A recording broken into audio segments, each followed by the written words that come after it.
大家好，欢迎收看 BTTV 新闻，我叫 Beverly Anastasia Lim。Masa depan Sabah tidak boleh diletakkan sepenuhnya kepada persekutuan. Datuk Seri Panglima Haji Muhammad Syafiee bin Haji Abdal menegaskan kerjasama antara kerajaan atau G2G dengan persekutuan memang perlu, namun Sabah tidak boleh meletakkan masa depan negeri ini sepenuhnya kepada Putrajaya selepas diabaikan selama ini. Ketua Menteri berkata disebabkan kebergantungan itulah ketika ini terdapat 570 buah sekolah daif di Sabah dengan selebihnya tidak selamat digunakan, malah di pedalaman infrastruktur sekolah tidak pernah lengkap. Berikutan itu, katanya rakyat Sabah perlu membulatkan tekad dan yakin bahawa hanya parti tempatan yang layak mentadbir negeri ini mengikut acuan dan kehendak rakyat Sabah. Kita kena yakin kepada diri kita kena percaya bahawa kita boleh susun atur. Kehidupan rakyat di Sabah ini tidak boleh ditentukan oleh Kuala Lumpur. Masa depan kita banyak bergantung dengan orang Sabah ini sendiri. Don't rely on the future directions. Dari segi perjuangan kita, jangan hanya kita bergantung dengan yang lain. Kita kena susun atur bagaimana kehidupan kita di Sabah ini, bangunkan negeri Sabah ini dengan baik. Jangan hanya, we need federal government. We need, yes. But don't depend on it. Don't rely on it. 570 sekolah da'i yang ada di negeri Sabah ini. 570 sekolah da'i berpapan. Di Long Pasir, tandas pun tidak ada. Saya lawat pergi Long Pasir, bilik guru pun tidak ada. Saya lawat kampung di Tongon, anak-anak tinggal dari luar bandar, asrama pun tidak ada. Beliau berkata demikian ketika berucap dalam Majlis Penyerahan Geran Tanah Daerah Papar dan Penyerahan Bantuan Pertanian di Dewan Masyarakat Papar siang tadi. Datuk Seri Muhammad Syafiee menjelaskan kerjasama yang dimaksudkan dengan kerajaan persekutuan adalah dalam urusan antara kerajaan sahaja demi pembangunan negeri dan negara ini, bukannya dalam soal politik. Sebab itulah katanya kerajaan negeri menghantar ramai kaki tangan awam menyambung pembelajaran termasuk di Kanada untuk menimba ilmu dalam bidang pentadbiran antara negeri dan persekutuan. Ia demi memastikan kerjasama itu berjalan dengan baik. Tahun ini saya akan hantar, insyaAllah, ke Kanada belajar pentadbiran kerajaan persekutuan, pentadbiran kerajaan negeri. Pasal di Kanada itu mantap keadaan dia. Jadi kita kena belajar daripada orang mempunyai pengalaman. Kerana kita tidak mahu hubungan kerajaan negeri dengan persekutuan keadaan dia tidak baik. Kita nak lahirkan baik, tapi kena faham yang politiknya walaupun berbeza, tapi kerjasama di antara negeri dengan persekutuan perlu kita realisasikan. Jangan tidak realisasikan oleh kerana perbezaan politik. Government to government must be realized. Bukan untuk kepentingan politik, kepentingan rakyat, dan jauh penting ialah membina negara. Dalam ucapannya di majlis itu, Ketua Menteri berkata projek pembinaan empangan Papar akan diteruskan.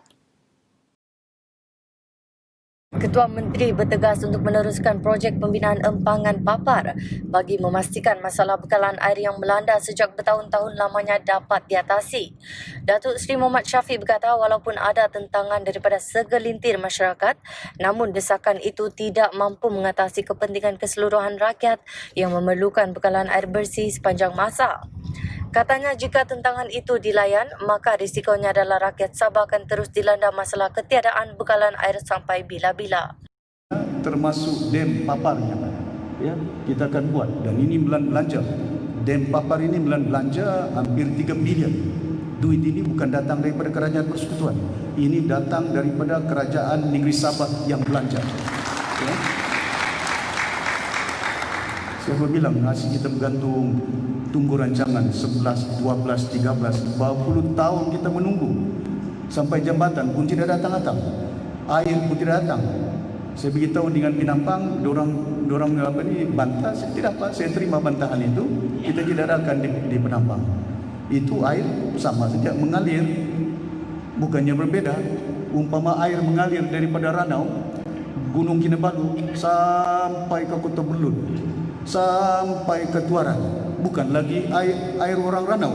Pasal airnya sudah sampai di Ranau, sudah sampai di Tuaran, sudah sampai di Kota Belud. Masakan pula air yang mengalir dari atas bukit. Lepas itu, oh itu hak kami itu. Tidak boleh itu. Kalau semuanya hak kita turun daripada langit pun, itu kami punya air itu. Tidak boleh, sudah diturunkan. Nikmat ini diturunkan untuk membolehkan manfaat. Saya tidak mau nanti besok kita ketandusan bekalan air. Di Papar pun bukan cukup airnya. Di Kota Kinabalu kita buat bangunan, tidak akan cukup airnya. Daripada kita tunggu berjuta orang kelaparan tidak ada air, yang demonstrasi 1.000 orang, 2.000, baik 1 juta orang jangan kelaparan dengan air. Kita kena mempunyai akal budi bicara untuk melihat masa depan. Sementara itu, dalam sidang akbar di program berlainan, Datuk Seri Muhammad Shafie ditanya carangan Setiausaha Hubungan Luar Filipina, Teodoro Locsin Jr. untuk mengaktifkan kembali pejabatnya yang bertanggungjawab mengemukakan tuntutan ke atas Sabah. Ketua Menteri meminta Wisma Putra menjawab cadangan itu. Bagi dengan Menteri Luar respon. Hasrat Datuk Seri Muhammad Shafie untuk melihat sempurna berwajah baharu akan dapat direalisasikan menerusi projek pembangunan bandar baru Datuk Panglima Abdullah. Pelaksanaan projek di Jalan Bubul sempurna yang menelan kos kira-kira 140 juta ringgit itu merupakan pembangunan yang diaspirasikan oleh Ketua Menteri tersebut. Walau tempoh pentadbirannya hanya 26 bulan, Muhammad Shafie boleh berbangga kerana impiannya untuk melihat pembangunan di Sempurna akan terlaksana di bawah Kumpulan Sawit Kinabalu. Pengarah urusan Kumpulan Sawit Kinabalu, Masri Pudin berkata, di bawah kepimpinan Ketua Menteri, banyak projek yang dirancang di seluruh Sabah dan pembangunan bandar baru Air Sempurna itu salah satu daripadanya. Beliau berkata pembangunan bandar baru itu akan melonjakkan lagi ekonomi Sempurna sebagai sebuah pekan yang menjadi tumpuan pelancong di seluruh dunia. Masalah kesesakan di Pekan Sempurna juga mampu dikurangkan. Ilham daripada Ketua Menteri ini sebenarnya ialah untuk mengelakkan daripada kesesakan di Bandar Sempurna lah. Kerana sebelum COVID, Sempurna adalah sesuatu bandar yang sesak. Kan apabila orang-orang daripada luar ramai datang ke Sempurna sesak. Jadi Ketua Menteri mengatakan kita memerlukan satu pekan baru untuk supaya mengelakkan kesesakan ini. Orang tidak lagi tertumpu di Pekan Sempurna sekarang. Bercakap kepada Borneo Today TV di Kota Kinabalu hari ini, Masri berkata pembangunan bandar baru ini akan membuka peluang kepada penduduk tempatan menceburi bidang perniagaan termasuk perniagaan Airbnb.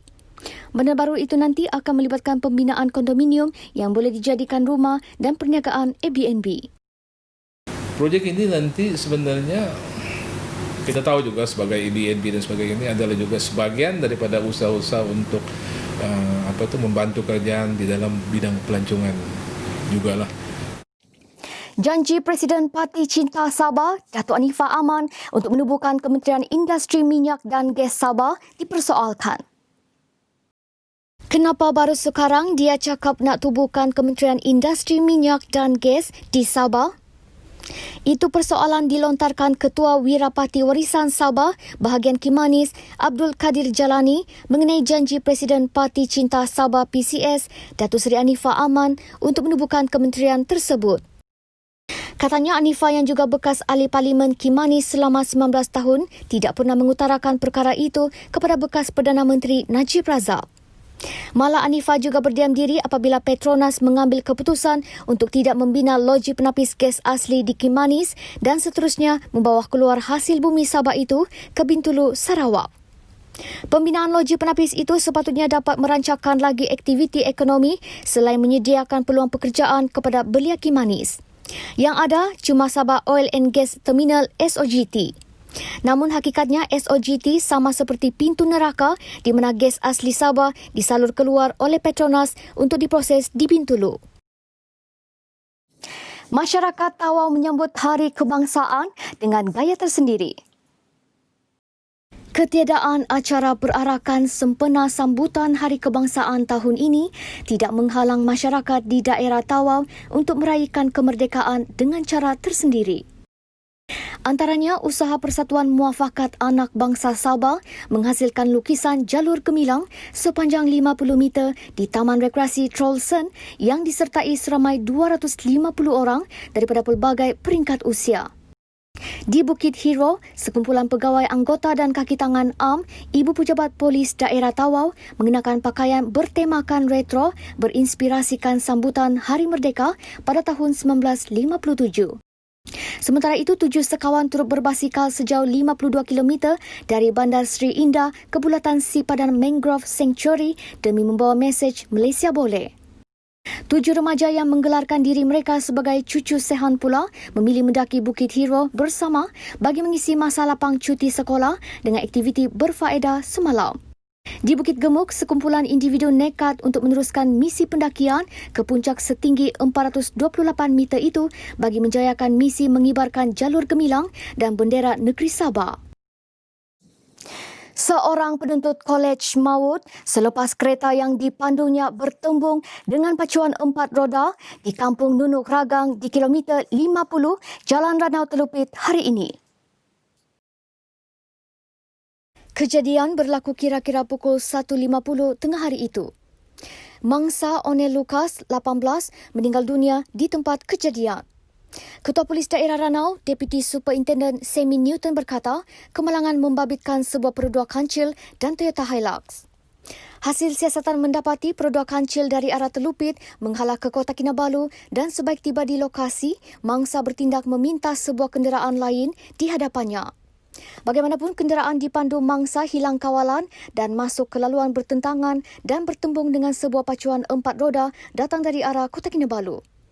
Mangsa dikeluarkan oleh pasukan bomba dan seterusnya dibawa ke Hospital Ranau untuk tindakan lanjut. Kes disiasat mengikut Seksyen 41-1 Akta Pengangkutan Jalan 1987. 4 penumpang Toyota Hilux cedera ringan dan dikejarkan ke Klinik Kesihatan Paginatan Ranau untuk rawatan kecemasan. 晚安，再见。